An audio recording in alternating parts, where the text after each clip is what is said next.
Welcome to Pharmacology lectures. Today we are going to study about sympatholytics, adrenergic antagonist. Now first we will see the drugs. Receptor wise they are divided.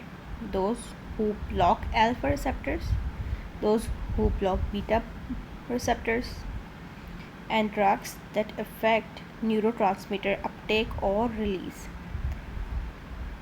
Now first alpha blockers are alfuzosin, doxazosin, phenoxybenzamine, phentolamine, prazosin, silodosin, tamsulosin, terazosin, yohimbine. Beta blockers are acebutolol, atenolol, betaxolol, bisoprolol, cartiolol, carvedilol, esmolol, labetalol, levobunolol, metoprolol, nadolol, nebivolol, pindolol, propranolol, timolol. Drugs that affect neurotransmitter uptake or release, reserpine.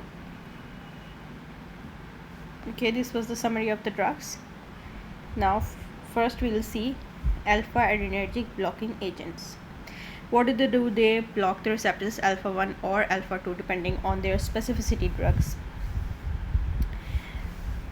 alpha 1, these receptors reduce the sympathetic tone of the blood vessels and they will decrease PVR, peripheral vascular resistance. Thus blood pressure will be lowered and this low BP will cause reflex tachycardia.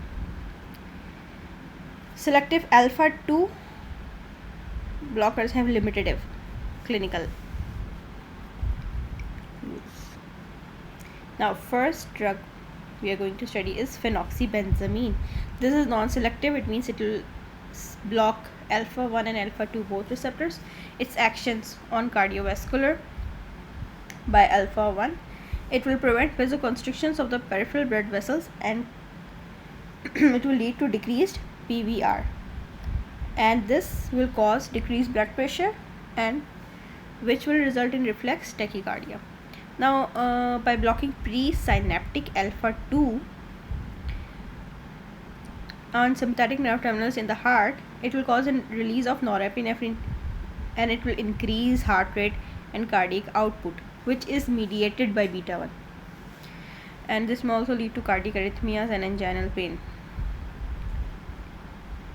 Epinephrine reversal, all alpha, you have to remember this, all alpha adrenergic blockers will reverse alpha agonist actions of epinephrine. Now for example, the vasoconstrictive action of epinephrine is interrupted, but vasodilation of other vascular beds caused by beta 2 receptor is not blocked. Therefore in the presence of phenoxybenzamine, this BP decreases in response to epinephrine. Phenoxybenzamine has no effect of isoproterenol, which is pure beta agonist only.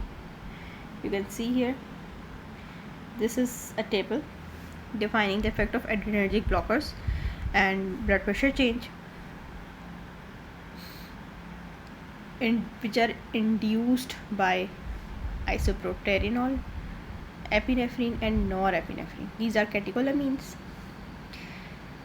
Untreated, pre-treatment with alpha blocker, pre-treatment with beta blocker. Now you see, alpha blockers have no effect. These are same for isoproterenol, which is pure beta agonist. But for epinephrine, you see it has a major BP lowering effect, vasoconstrictive effect.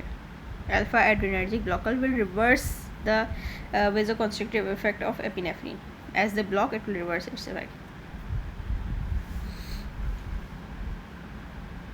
Now therapeutic uses for phenoxybenzamine, used treatment of sweating, high BP, which is associated with pheochromocytoma. Cytoma means a tumor related. It is related to catecholamine secreting tumor of cells which are derived from adrenal medulla, and it is also sometimes effective in Raynaud's disease and frostbite. Adverse effect are postural hypotension, nasal stuffness, nausea, vomiting.